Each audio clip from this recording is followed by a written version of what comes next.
ಅವನ ವಿರುದ್ಧ ಯಾರೂ ಇಂಥ ತರಲೆ ಕೆಲಸ ಮಾಡೋ ಧೈರ್ಯಕ್ಕೆ ಹೋಗಬಾರ್ದು. ಅಂಥ ಪನಿಷ್ಮೆಂಟ್ ಆಗಬೇಕು ಅವನಿಗೆ.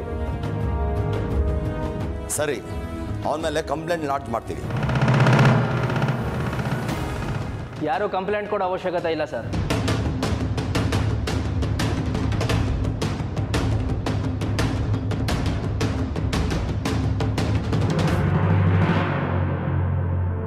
ಏನು ಹೇಳ್ತಿದ್ದೀರ ಸರ್ ನೀವು? ನಮ್ಮ ರಾಜ್ಯದ ಜನರ ಮುಂದೆ ಇಷ್ಟೊಂದು ಮರ್ಯಾದೆ ತೆಗೆ ಕೆಲಸ ಮಾಡಿರೋನ್ನ ಸುಮ್ಮನೆ ಬಿಡ್ಬೇಕಾ? ಹಾಗಾದ್ರೆ ಮರ್ಯಾದೆ ಹೋಗಿರೋದು ನಂದಲ್ವಾ ಸರ್? ನೀವ್ಯಾಕೆ ತಲೆ ಕೆಡಿಸ್ಕೊತಿದ್ದೀರಾ? ಅವರೇನೋ ದುಡುಕ್ಬಿಟ್ಟು ಆ ಥರ ಪಟ್ಬಿಟ್ಟು ಈ ಥರ ಕೆಲಸ ಮಾಡಿದ್ದಾರೆ. ನಾವು ಹಾಗೆ ಮಾಡೋಕ್ಕಾಗತ್ತಾ? ಹಂಗೆ ಮಾಡಿದ್ರೆ ನಮ್ಮ ಪೊಸಿಷನ್ಗೆ, ನಮ್ಮ ರೆಪ್ಯುಟೇಷನ್ಗೆ ಬೆಲೆ ಇರುತ್ತೆ ಹೇಳಿ? ನಾನು ಇದನ್ನೆಲ್ಲ ನೋಡ್ಕೋತೀನಿ. ತಾವು ಹೊರಡಿ ಸರ್.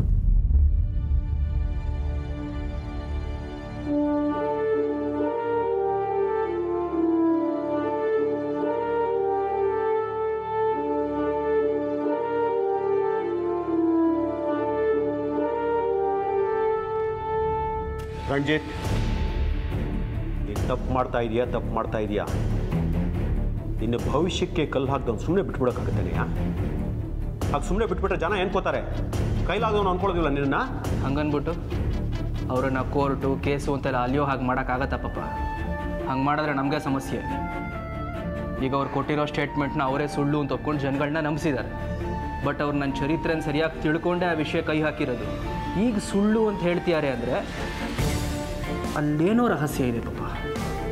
ಒಂದು ವೇಳೆ ನಾವೇನಾರು ಅವ್ರ ತಂಟೆಗೆ ಹೋಗಿ ಅವ್ರ ಜಿದ್ದಿಗೆ ಬಿದ್ದು ಮುಚ್ಚಿಟ್ಟಿರೋ ಸತ್ಯನೆಲ್ಲ ಆಚೆ ಹಾಕ್ತೀನಿ ಅಂತ ಕೂತ್ಕೊಂಡ್ರೆ ಹಾಗೇನು ಮಾಡ್ತೀರಾ?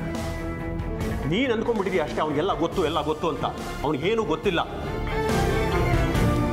ಒಡೆವ ಪಾಪ, ನಾನು ಅಭಯ್ ವಿಷಯದಲ್ಲಿ ಆ ಥರ ಪಡೋದಕ್ಕೆ ರೆಡಿ ಇಲ್ಲ. ಹಾಗೇನಾದರೂ ನಿಮ್ಗೆ ಅವ್ರಿಗೆ ಶಿಕ್ಷೆ ಕೊಡಲೇಬೇಕು ಅಂತಿದ್ರೆ ದಯವಿಟ್ಟು ನಂಗೆ ಒಂಚೂರು ಟೈಮ್ ಕೊಡಿ. ಅವ್ರು ಯಾಕೆ ಈ ಥರ ಸ್ಟೇಟ್ಮೆಂಟ್ ಕೊಟ್ಟಿದ್ದಾರೆ, ಅದ್ರ ಹಿಂದೆ ಏನು ಉದ್ದೇಶ ಇದೆ ಅಂತ ತಿಳ್ಕೊಂಡು ಅದ್ರ ಬಗ್ಗೆ ಆಮೇಲೆ ಯೋಚನೆ ಮಾಡ್ತೀನಿ. ಪ್ಲೀಸ್.